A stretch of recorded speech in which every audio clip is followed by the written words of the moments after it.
You were saying that in America they're so serious about the protest movement. Yes, they are. But they were so flippant that they were singing a happy-go-lucky song, which happens to be one I wrote.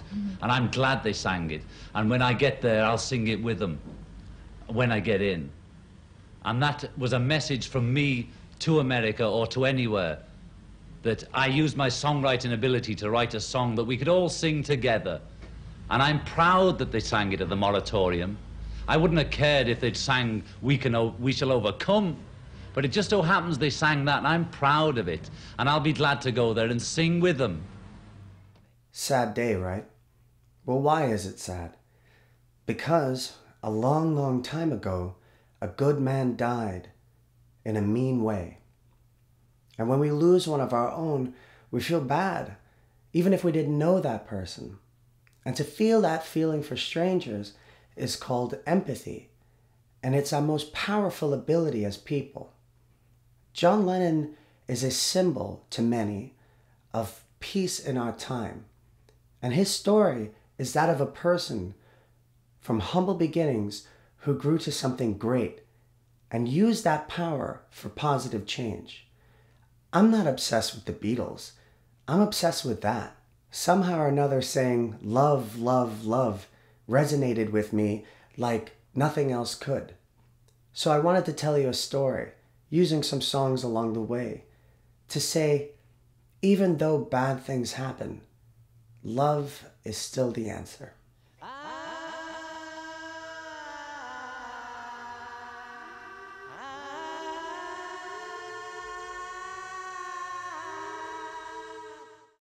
When I was a kid, I used to have to take the train from the Bronx to Manhattan for school, LaGuardia School of the Performing Arts.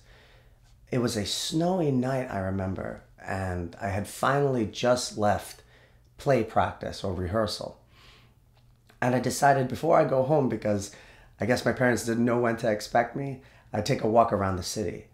And for a 14-year-old in the middle of Manhattan, it's a very special place to be. So I decided I'd walk to the park and just walk along its edge. And the snow was falling so gently and beautiful. And I saw they put up all those Christmas lights around the park. It looks like a glimmering forest, I swear. As I continued to walk, I noticed a building. It kind of looked like sort of like a cathedral. And in front of it was a ton of tourists, adults. So that was not unusual for New York, but for some reason I decided I'll check out what they're looking at. I walked up to all of them, and it was a bunch of nobody spoke English. I heard some Japanese, some Spanish, and they were all taking pictures. They were taking pictures of the ground. They were taking pictures of a gate. They were taking pictures trying to get it through the gate. And a security guard was very politely asking them to please stop annoying, I guess, the residents or whatever. I went up to him and I said, what's all the fuss? What's going on here? And he said, I remember he was a massive guy, and he said in a very, very gravelly voice, that's where John Lennon got shot. And I said, where? And he just pointed through the gate to this very dimly lit walkway. I looked at the people, and I must have looked kind of weird because I was the only one there without a camera or anything like that. And they were all posing and smiling and getting selfies. And it seems so strange that what they're essentially taking pictures with is the place where somebody, yes, he did live there, but where somebody was brutally murdered. And I had trouble reconciling the happy faces with the horrible act. The security guard beckoned me over, and he said, if you want to see something cool, just walk down the street into the park, and there's a memorial for John Lennon. At the time, I think he was trying to be nice, but now looking back on it, I think he was just trying to get at least one of these annoying tourists away from his building. But anyway, I listened to him, and I walked into Central Park. And there's many entrances to Central Park, and as a New Yorker would know, most of us haven't taken every single one of them. But I walk in, and as I'm getting closer to something, I start hearing faint voices singing. And as I get closer, I realize that they're singing, maybe like 15 or so people are standing around in a circle, and they're singing the end of All You Need Is Love. And it was very sort of enchanting. The snow falling, it was very dark, and I was very young. And I look on the floor, and if you've been there before, the memorial is called Strawberry Fields, and it's a beautiful mosaic art piece that says Imagine in the middle. And on this memorial, there was hundreds of fresh and old flowers and roses, and it was gently getting frosted in the cold night. But the memorial didn't move me as much as the sound and the feeling of all these people singing these words of love.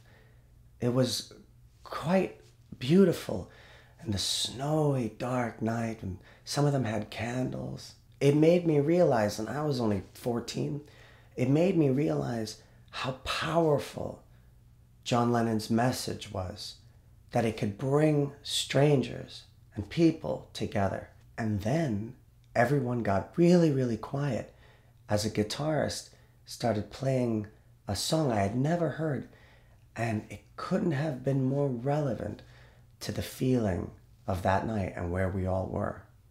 And I'll play it for you now. What happened here as the New York sunset disappeared? I found an empty garden among the flagstones there. Who lived here? He must have been a gardener that cared a lot, who weeded out the tears and grew a good crop. Now it all looks strange. It's funny how one insect can damage so much grain. And I've been knocking, but no one answers. And I've been knocking most of the day. Oh, I've been calling. Oh, hey, hey, Johnny, can't you come out to play? Elton John made that song for John Lennon, and has quickly become one of my favorite songs. It's amazing how he still maintained the tenderness that we expect from a John Lennon song, with all the rage from all that confusing, hateful behavior. He's so right when he says, a gardener like that one, no one can replace. And of course, with that, it brings us to John's best friend, Paul, and a song he wrote for him. When I first heard Here Today, I heard it live, and the audience got super, super quiet, just like, but on a bigger scale, just like what happened in Central Park when Paul says, I wrote this for John. As he was playing it, his voice sounded so beautiful, yet so brittle, like it could break at any moment. And the honesty in the song so perfectly encapsulates the love two friends could have for each other. I try to remember that feeling with those who are close to me, because one of the most important things you can do in this life is spend time together, and that time is not guaranteed. I feel a little uncomfortable covering the song, but I do feel that it's very relevant to so many of our relationships with the people that we love. That it says that no matter what happens, no matter what transpires, that when we look back and we remember our times together, we remember the good times and we can forget the bad. And if I say, I really knew you well, what would your answer be? If you were here today, ooh, here today. Well, knowing you, you probably laugh and say that we were worlds apart. If you were here today, ooh, here today. But as for me, I still remember how it was before, and I am holding back the tears no more. No,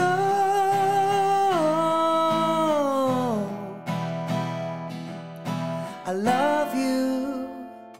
Ooh, what about the time we met? Well, I suppose you could say we were playing hard to get. Didn't understand a thing, but we could always sing. What about the night we cried? 'Cause there wasn't any reason to keep it all inside. Never understood a word, but you were always there with a smile. And if I said I really loved you and was glad you came along, and you were here today, ooh, for you were in my song. Ooh, here today.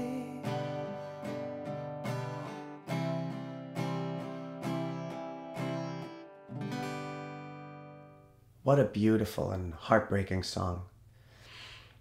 There's a story I've heard, and I don't know how true it is, and time has a way of changing history.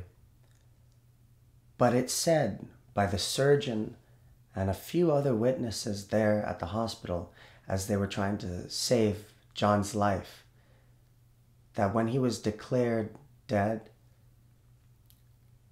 All My Loving came on the hospital speakers, on their sound system. And if that's true, and John was still in there, I like to imagine that the last thing he heard was his best friend's voice telling him, close your eyes and I'll kiss you. Tomorrow I'll miss you. And in all that pain and hate and confusion, John heard love. That's a beautiful gift. Anyway, so I'd just like to sum the whole thing up by playing a song called Beautiful Boy. Close your eyes